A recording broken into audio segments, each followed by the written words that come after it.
Dicamba drift has been in the news in recent months, and the Minnesota soybean growers created a farmer-led task force to address the issue head-on.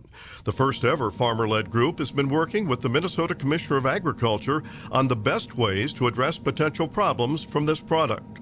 The Drift Task Force is comprised of Minnesota soybean farmers, University of Minnesota specialists, ag chemical companies, pesticide applicators, ag retailers, and other concerned parties.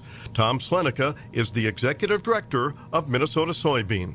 We tried to get there as soon as we had enough data to be able to start to make some assessments. We had been hearing about damage since early June, but we wanted to make sure that we knew what we were dealing with because it was a rather odd year, wet in spots, dry in others, and we wanted to make sure that what was happening in the fields was really something that could be controlled with better education and possibly tightening of the label. Dicamba is an important tool for farmers to have at their disposal, and this soybean-led task force has worked to ensure its proper use.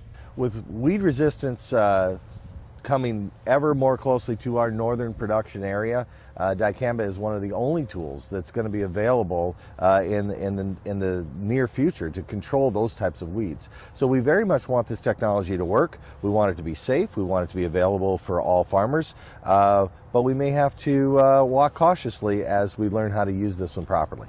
Anytime a new product comes on the market, there are always issues on usage and what's going to happen in the future with that product. In Minnesota, Dicamba has had its issues. It also has its positives. And the Minnesota soybean growers feel very good about being proactive in trying to bring farmers, chemical companies, and the government together to come up with solutions. This is Lynn Ketelsen reporting.